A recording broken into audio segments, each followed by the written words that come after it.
Chapter 7, Section 1, Part 2. Please make sure to have your Google Doc open as you watch this video to complete it with the information provided.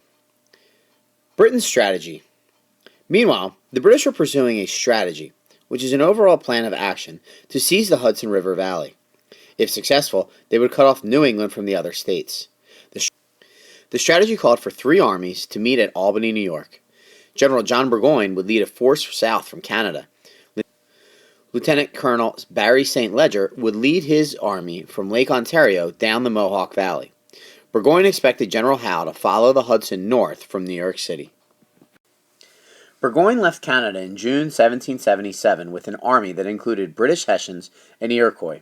In July, they captured Fort Ticonderoga.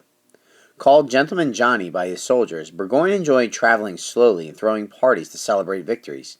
After Ticonderoga, his delays gave the Americans time to cut down trees to block his route. They also burned crops and drove off cattle, leaving the countryside bare of supplies for the British troops. Things got rougher during the last 25 miles of Burgoyne's march to Albany. On a map, the route looked easy, but it really crossed a swampy wilderness. The army had to build bridges and roads, and Burgoyne took 4 weeks to reach the Hudson. Still confident, he looked forward to the rendezvous, or a meeting, with St. Leger and Howe in Albany. On August 4th, Burgoyne received a message from Howe. He would not be coming north, Howe wrote, because he had decided to invade Pennsylvania and to try to capture General Washington in Philadelphia, where the Continental Congress met. "Success be ever with you," wrote Howe. Yet Burgoyne needed Howe's soldiers, not his good wishes. Howe did invade Pennsylvania. In September of 1777, he defeated but did not capture Washington at the Battle of Brandywine. Howe then occupied Philadelphia. In October, Washington attacked Howe at Germantown. Washington lost the battle, however, and retreated. Battles along the Mohawk. As Burgoyne received Howe's message, St. Leger faced his own obstacle in reaching Albany. In the summer of 1777, he was trying to defeat a small American force at Fort Stanwix in the Mohawk River Valley of New York. St. Leger's forces included Iroquois led by Mohawk chief Joseph Brant, also called Thayendanegea. Brant and his sister, Molly, had strong ties to the British. Molly was a British official's wife, and Joseph was a convert to the Church of England. Both Joseph and Molly tried to convince the Iroquois to fight for the British, who upheld Iroquois rights to their land. During August of 1777, American General Benedict Arnold led a small army up the Mohawk River. He wanted to chase the British away from Fort Stanwix. Arnold sent a captured loyalist and some Iroquois who were American allies to spread the rumor that he had a large army. And the trick worked. St. Leger's troops were afraid they were about to be outnumbered. The army retreated so fast that it left behind tents, cannon, and supplies. Because of St. Leger's flight and Howe's refusal to follow the strategy, no one was left to rendezvous with Burgoyne.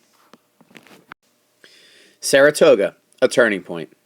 By this time, Burgoyne's army was running out of supplies and it needed horses. The general sent a raiding party into Vermont to see what it could find. The raiding party encountered New England troops who had badly defeated it at the Battle of Bennington on August 16, 1777. Despite this setback, Burgoyne's army headed slowly toward Albany. On the way, it met a powerful Continental force led by General Horatio Gates.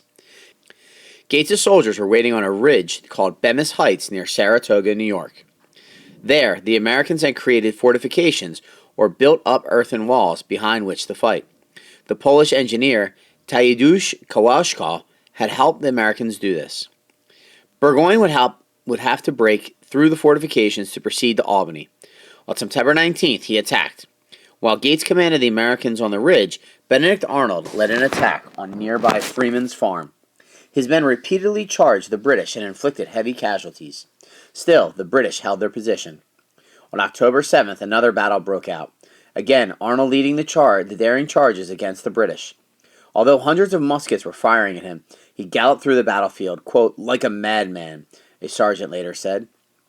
Frightened, Burgoyne's Hessian mercenaries began to fall back. Eventually, a bullet tore into Arnold's leg and stopped him. Even so, the Americans forced Burgoyne to retreat. Burgoyne's army moved slowly through heavy rain to a former army camp at Saratoga. By the time they arrived, the men were exhausted. Some fell in the mud and slept in their wet uniforms. The Continental Army then surrounded Burgoyne's army and fired on it day and night without stopping. Burgoyne decided to surrender. The series of conflicts that led to this surrender is known as the Battles of Saratoga. The Battles of Saratoga had two very different consequences. As Benedict Arnold was recovering from his wound, he married a woman who was a loyalist. Her name was Peggy Shippen. Over time, Arnold came to feel that Congress had not rewarded him enough for his heroic actions at Saratoga and other battles. Influenced by his bitterness in his wife, he betrayed his army. In 1780, he agreed to turn over an American fort to the British, now known as West Point. Although his plot was discovered before he could carry it out, he escaped. Even today, the name Benedict Arnold is used to mean traitor. On the positive side, the victory at Saratoga was a turning point in the Revolution. It caused European nations to think that the Americans might win their war for independence. As we will see in the next section, several European nations decided to help America in its struggle. This is the end of Chapter 7, Section 1. At this point, you should be able to answer a few questions besides what's on your Google Doc. The first is, how were Americans divided over the issue of separating with Great Britain? Second, why was it difficult for George Washington to form and keep a large army? And finally, how did the battles of Saratoga make a turning point in the war? Also think about, how did the British and American strategies differ during the early years of the war? Please also make sure you have completed your Google Doc through the Google Classroom and submit when you are finished. When you've done that, we'll see you in class tomorrow.